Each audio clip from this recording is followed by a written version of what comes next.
बिस्मिल्लाहिर्रहमानिर्रहीम। बेटा आज हमने स्टार्ट लेना था। आज हमने स्टार्ट लेना है rules for the determination of integrating factor ना।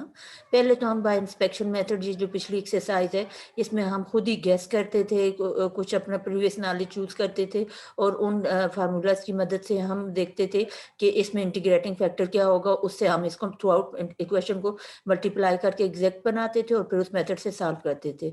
अब सर्टेन रूल्स है हमारे पास इसको इंटीग्रेटिंग फैक्टर फाइंड आउट करने के लिए।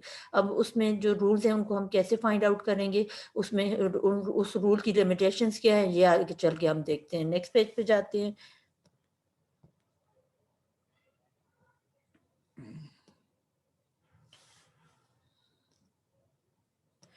ये रूल नंबर 1 जो है ना हमारे पास,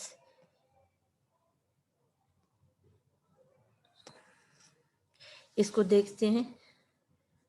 अब यहाँ आप देखें, when non-exact equation m dx plus n dy is equal to 0 is homogeneous, यानी ये homogeneous हो। homogeneous का मतलब ये है कि m वाली टर्म में सारी टर्म भी उनकी डिग्री सेम हो और n वाली भी सारी टर्म्स जो हैं उनकी डिग्री सेम हो, सेम डिग्री की टर्म्स उसमें आ रही हों, तो इस होमोजीनियस होगी, वो होमोजीनियस इक्वेशन होगी। अगर इक्वेशन होमोजीनियस है तो और उसके साथ साथ m को आप x से मल्टीप्लाई कर दो, n को आप y से मल्टीप्लाई कर दो और इनको एड अप कर दो और ये नॉट इक्वल टू 0 आए, तो then 1 by this is integrating factor. यानी ऐसी नॉन एग्जैक्ट इक्वेशन जो कि नॉन एग्जैक्ट हो पहले, यानी partial m by partial y और partial n by partial x आपस में बराबर ना आए और उसके साथ साथ वो होमोजीनियस भी हो, और उसके साथ साथ दूसरी चीज क्या हो जी कि m को x से मल्टीप्लाई कर दो और n को y के मल्टीप्लाई करो और इनको ऐड करने के बाद जो नॉट इक्वल टू 0 कोई चीज आपके पास आ रही हो, तो फिर 1 बाय दिस जो होगा ये इंटीग्रेटिंग फैक्टर होगा ना। अब एग्जांपल से इसको करते हैं तो हमें ये चीज ज्यादा क्लियर होगी। देखिए एग्जांपल है, solve this is equal to 0। सबसे पहले आप इसमें देखो होमोजीनियस है या नहीं है ना। मतलब अब देखो नॉन एग्जैक्ट तो जाहिर है उसकी इक्वेशन में दी हुई है, मतलब उस टाइप में दी हुई है तो नॉन एग्जैक्ट होगी। चेक भी हम इसको करेंगे, लेकिन देखो ये होमोजीनियस है या नहीं। तो देखो इधर x की पावर 2 है, y की पावर 1 है, तो इधर ऑन दी होल जी 3 बनते हैं। यहाँ x की power 1 y power 2 on the whole 3 बनते हैं। इसी तरह इन सब टर्म्स में डिग्री 3 आ रही है, तो ये होमोजीनियस इक्वेशन है आपके पास, ये होमोजीनियस इक्वेशन है। अब हम क्या करेंगे, m को, ये जो m है इसको x से मल्टीप्लाई करेंगे और ये जो n है इसको y से मल्टीप्लाई करेंगे और आपस में ऐड करेंगे। ये देखिए मैंने किया है कि mx प्लस एन वाई, इनको आपने आपस में सॉल्व किया है, तो सॉल्व करने के बाद ये एक्स स्क्वायर वाई स्क्वायर आ गया, नॉट इक्वल टू 0 आ रहा है, तो इंटीग्रेटिंग फैक्टर आपके पास क्या हो जाएगा, 1 बाई दिस, और ये आ जाएगा 1 by x square y square.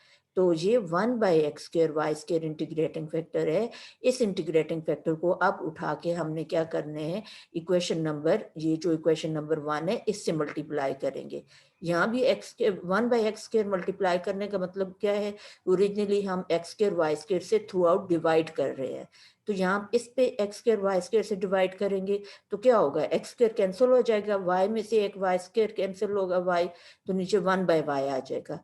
इसके नीचे जब एक्स स्क्वायर वाई स्क्वायर करोगे तो आपके पास देखो वाई स्क्वायर कैंसिल हो जाएगा और एक एक्स कैंसिल होगा तो 2 बाय एक्स आ जाएगा आपके पास।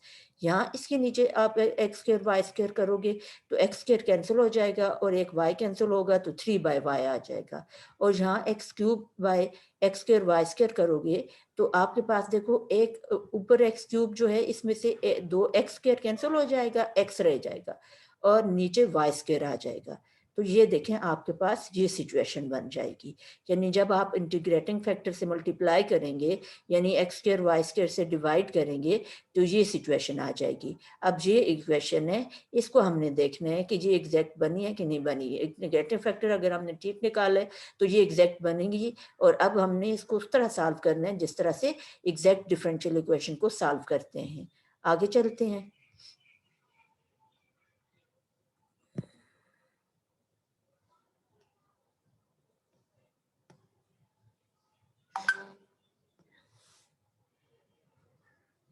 देखिए ये जो चीज़ आ गई, अब partial m by partial y आप निकालो, इसको partially with respect to y differentiate करो तो 1 बाय y का डेरिवेटिव -1 बाय y स्क्वायर आता है। इसको उठा के ऊपर ले जाओगे y पावर -1 तो वो आ जाएगा y पावर -1 -2 बाय माइनस 1 ना, तो ये आपके पास आ जाएगा। और इसी तरह इसको जब करोगे partial n by partial x, तो इसमें तो x है ही नहीं, ये कांस्टेंट हो जाएगा, तो ये पूरा 0 हो जाएगा।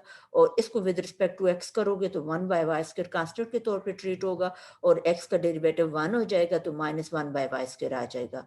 तो दोनों सूरतों में partial m by partial y और partial n by partial x हमारे पास -1 बाय वाई स्क्वायर आ गया। तो इसका मतलब है अब इक्वेशन जो है हमारे पास एग्जैक्ट है।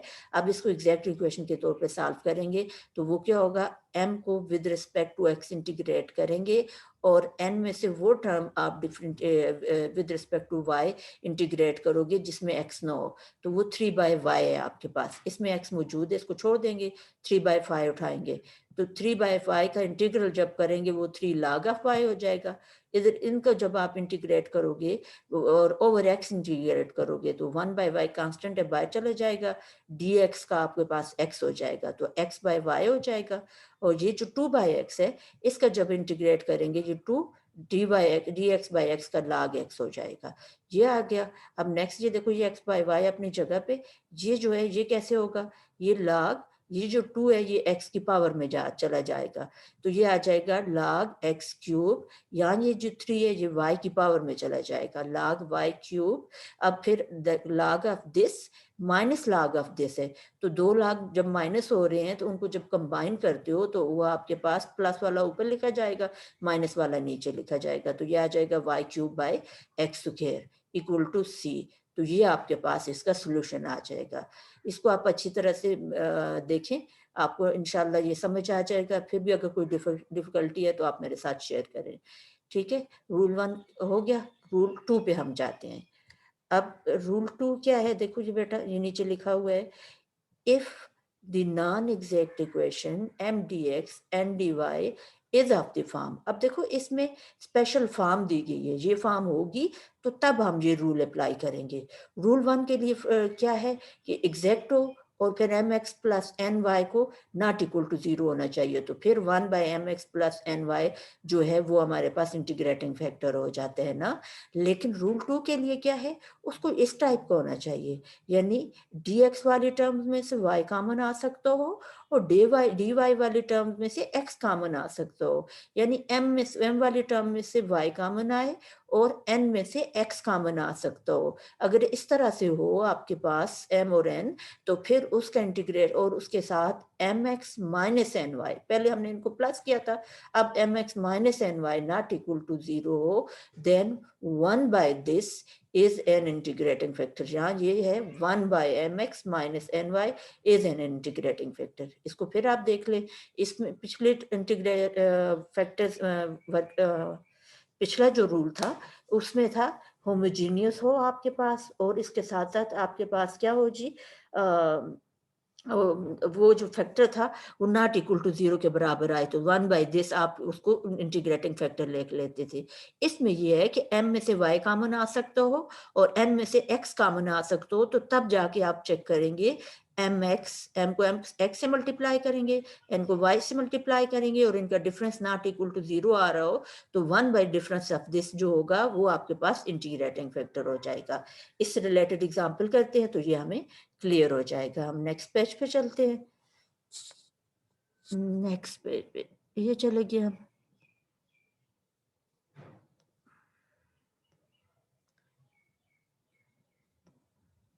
ये मैंने कर्सर ले लिया।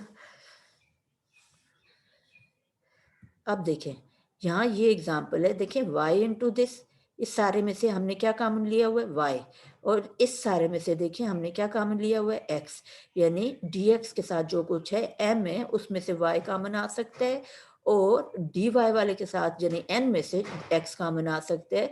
तो हम इस पर रूल 2 अप्लाई कर सकते हैं। अब रूल 2 अप्लाई करने के लिए आपके पास m देखो उसने इस टाइप में है, n इस टाइप में है, तो हम m x minus n y करेंगे। m को हमने x से मल्टीप्लाई किया, जब आप x से मल्टीप्लाई करेंगे तो ये आपके पास आ जाएगा y अपनी जगह पे अंदर, सॉरी m को हमने किससे मल्टीप्लाई किया, x, अच्छा ठीक है, ये y इंटू समथिंग सारा अपनी जगह पे ये हमने x से मल्टीप्लाई कर दिया। फिर उसके बाद ये जो है n है, n इंटू समथिंग सारा अपनी जगह पे और y, इनका हमने देखें दरम्यान में डिफरेंस लिए, यानी mx माइनस एन वाई। अब इसको आपस में सिंप्लीफाई करो, सिंप्लीफाई करने के बाद ये आपके पास आ गया 2xy cos y cos xy not equal to 0। तो आपको देखो ये चीज जो है नॉट इक्वल टू 0 आ गई, तो अब इसका मतलब है 1/this जो है इंटीग्रेटिंग फैक्टर हो जाएगा। तो 1/this का मतलब ये है कि इसको मल्टीप्लाई करें इक्वेशन नंबर 1 से, या इक्वेशन नंबर 1 को 2xy cos xy पे डिवाइड करते जाएं। तो अब देखो आप यहाँ करोगे, तो यहाँ आप इसको करोगे, एक मिनट में ये कर, जो एक्स्ट्रा चीजें इनको जरा रेस कर दूं।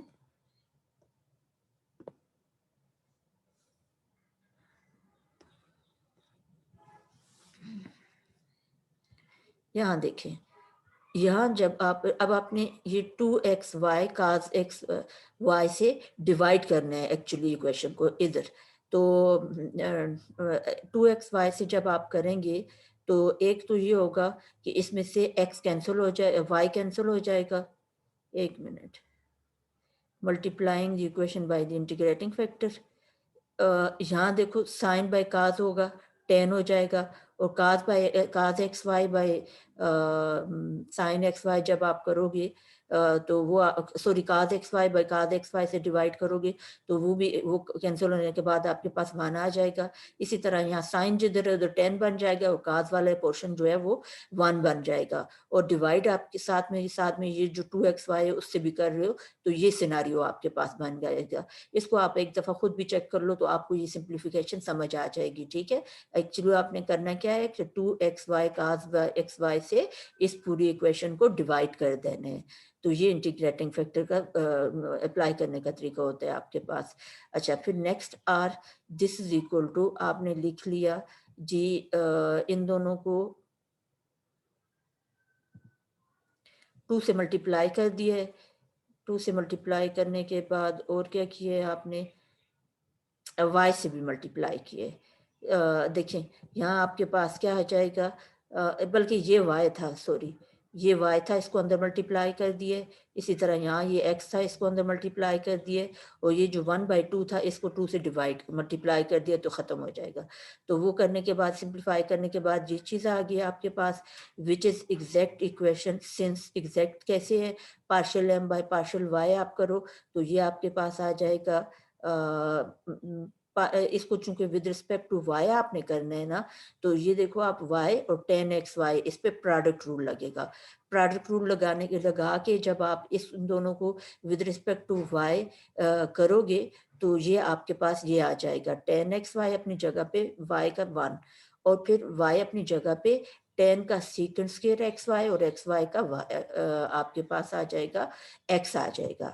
और इसी ये जो 1/x है ये कांस्टेंट के तौर पे ट्रीट होगा क्योंकि आप इसको विद रिस्पेक्ट टू y कर रहे हो, और पार्शियल डिफरेंशिएशन में फिर ये कांस्टेंट हो जाएगा, ये 0 हो जाएगा। इसी तरह इसमें जब आप करोगे इसको आप विद रिस्पेक्ट टू x करोगे तो ये इन दो पे प्रोडक्ट रूल लगेगा और 1/y कांस्टेंट के तौर पे ट्रीट होगा, तो फिर इसके बाद वो 0 हो जाएगा, और इस पे प्रोडक्ट रूल लगाओगे तो x का 1 और 10xy आ जाएगा। और अगली दफा क्या होगा, x अपनी जगह पे 10xy का सीक्वेंस स्क्वायर xy और xy का आपके पास y हो जाएगा, तो ये xy आ जाएगा। तो आपके पास ये चीज आ गई, तो इसका मतलब है partial m by partial y और partial n by partial x दोनों बराबर आ गए। तो अब जो इक्वेशन आपके पास इंटीग्रेटिंग फैक्टर मल्टीप्लाई करने के बाद या इंटीग्रेट ये वाला पोर्शन डिवाइड करने के बाद आई है, वो आपके पास एग्जैक्ट डिफरेंशियल इक्वेशन है। तो इसका सोल्यूशन क्या होगा कि ये जो m है इसको with respect to x integrate कर लोगे, और n में से हम वो टर्म उठाएंगे जिसमें x इन्वॉल्व ना हो, तो ये टर्म इसमें x इन्वॉल्व है, और ये -1/y ऐसी टर्म है जिसमें x इन्वॉल्व नहीं है, तो इसको हम कंसिडर कर लेंगे, ओवर y इंटीग्रेट कर लेंगे, इसको ओवर x इंटीग्रेट करेंगे और इस पोर्शन को ओवर y इंटीग्रेट कर लेंगे एग्जैक्ट डिफरेंशियल इक्वेशन के तरीके से। नीचे चलते हैं जरा सा इसके सॉल्यूशन की तरफ।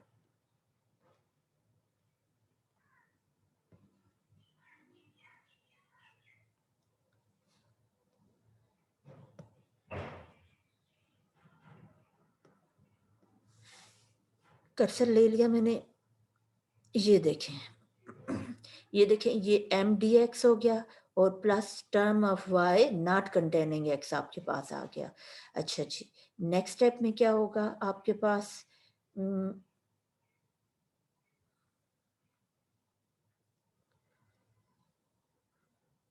जी है g y tan x y का जो है उसने किया जी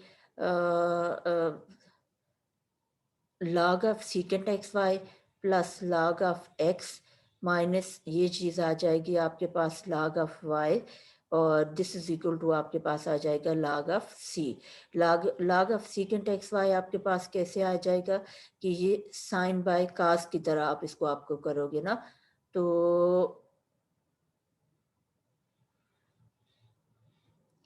तो उस तरह से मतलब वो नीचे वाला का डेरिवेटिव ऊपर मौजूद हो तो वो लाग का फार्मूला बन जाता है। तो ये लाग ऑफ सीकेंट एक्स वाई हो जाएगा, प्लस आपके पास इस 1/x का आ जाएगा लाग ऑफ x, और माइनस 1/y जो है ये आपके पास आ जाएगा log of y, equal to constant को आपने चूंकि सबके साथ लाग आ रहा था तो आपने लाग c ले लिया।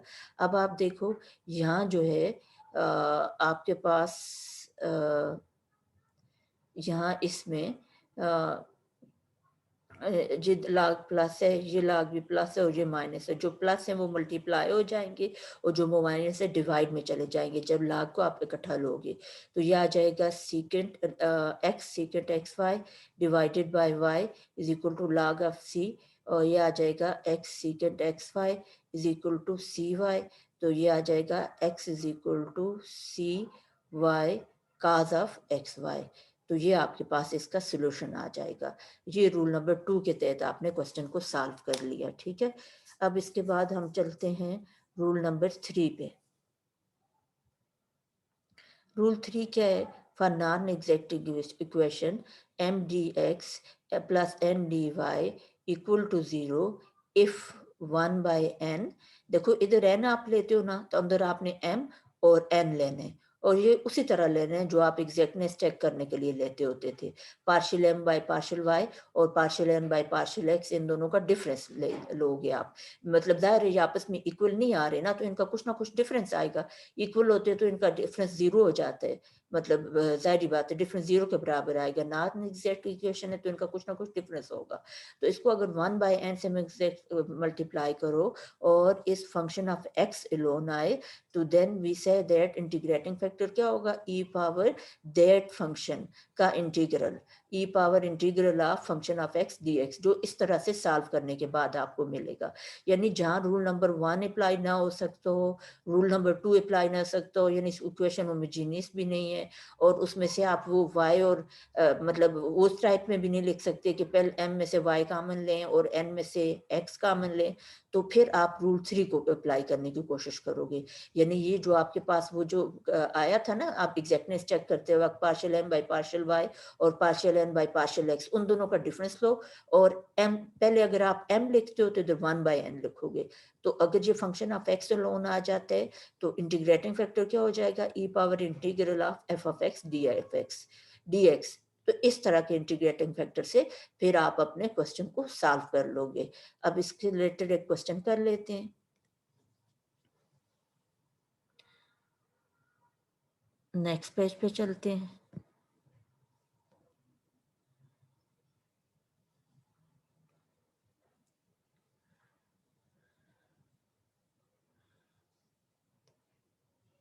कर्सर ले लेते हैं, ये ले लिया मैंने कर्सर। रूल 4 को देखने से पहले एग्जाम्पल देखें। ये एग्जाम्पल है solve y d x minus y minus 3x minus 3 d y is equal to 0। Clearly देखो ये होमोजीनियस इक्वेशन नहीं है। इसमें देखो इधर डिग्री 1 है, इधर 1 है, इधर भी डिग्री 1 है, लेकिन ये जो 3 वाली टर्म है, ये देखो, एक मिनट, ये टर्म इस 3 के साथ x पावर 0 लिख सकते हो या y पावर 0, तो इसकी डिग्री 0 हो जाती है कांस्टेंट वाली टर्म की। तो इसका मतलब है ये होमोजीनियस इक्वेशन नहीं है, रूल 1 हम नहीं अप्लाई कर सकते। फिर देखो आप इस y1 में से, चलो इसमें से y कॉमन ले सकते हो लेकिन इसमें से x कॉमन नहीं ले सकते, रूल 2 भी फेल हो गया, रूल 2 भी आप अप्लाई नहीं कर सकते। तो हम रूल 3 पे आते हैं। अब रूल 3 पे लिए क्या चाहिए? Partial m by partial y करेंगे, y का डेरिवेटिव 1 आ जाएगा। फिर आप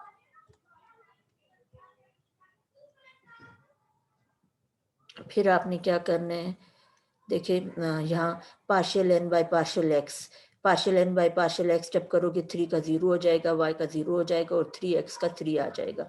एक 1 आ रहा है, एक 3 आ रहा है। ऑब्वियसली अब देखो इन दोनों मतलब ये दोनों बराबर नहीं है, तो ना ये नॉन एग्जैक्ट इक्वेशन होगी।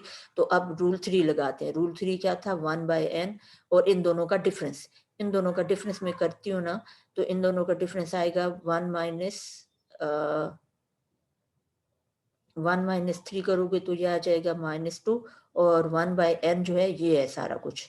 तो ये पूरा करने के बाद ये सिनारियो आता है, तो ये फंक्शन ऑफ n अलोन नहीं आता, तो फंक्शन ऑफ x अलोन नहीं आ रहा, तो रूल 3 फेल हो गया। अब रूल 4 की तरफ जाते हैं, तो रूल 4 को जरा सीख लेते हैं पहले। देखिए रूल 4 क्या है हमारे पास, for non exact equation m dx this if 1/m, पहले हमने क्या लिया था 1/n, आप क्या लिए 1/n, तो डिफरेंस करते वक्त आप दिस माइनस दिस करोगे। देखो जब आप 1/n करते हो तो आप दिस माइनस दिस करते हो, और जब आप 1/m लोगे तो दिस माइनस दिस करोगे, यानी n पहले लिखोगे और m को बाद में। इधर आप m लोगे तो n और n m होंगे, और इधर आप n रखोगे तो इधर m और n होगा, बाकी चीज वही है। अच्छा अब इस चीज को चेक करो, इसको फंक्शन ऑफ y अलोन आना चाहिए। तो देखो आपने लिया 1/m, इन दोनों का डिफरेंस 1/m आपके पास क्या है y, ये आ जाएगा y, और इन दोनों का डिफरेंस, n और इसका 3 - 1, तो 3 - 1 करेंगे ये 2 आएगा, 2/y, function of y alone आ गया, तो इंटीग्रेटिंग फैक्टर क्या हो जाएगा जी, e power g of y dy। तो ये जो फंक्शन ऑफ y अलोन आया है इसको आप इंटीग्रेटिंग फैक्टर में लिख दो, e power integral of 2/y dy, this is equal to आपके पास आ जाएगा e पावर 2 बाहर आ जाएगा और ये log ऑफ y हो जाएगा। अब देखो ये 2 जो है ये y की पावर में जा सकता है, तो ये y की पावर में चला गया, y स्क्वायर हो जाएगा, और e और log जो है एंटी log और log आपस में खत्म हो जाएगी, तो ये y स्क्वायर रह जाएगा। तो इसका मतलब है इंटीग्रेटिंग फैक्टर हमारे पास क्या आ गया, y स्क्वायर। तो y स्क्वायर को आप इससे मल्टीप्लाई कर दोगे और फिर इसको सॉल्व करोगे। नीचे चलते हैं,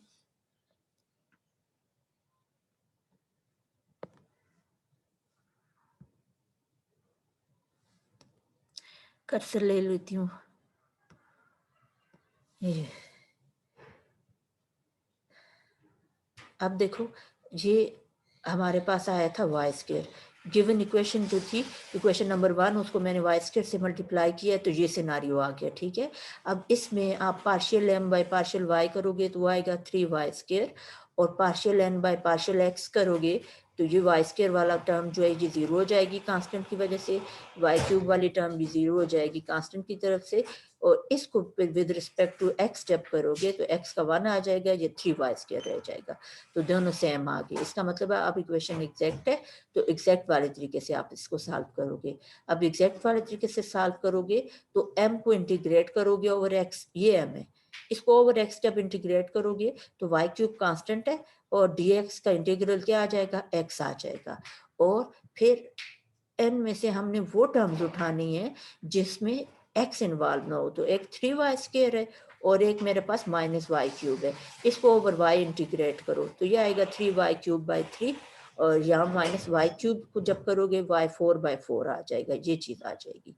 इसको आप सिंप्लीफाई कर लो तो ये आपके पास सोल्यूशन आ जाएगा, ठीक है। ये चीज यहाँ तक क्लियर हो गया आपको। नेक्स्ट पेज पे चलते हैं।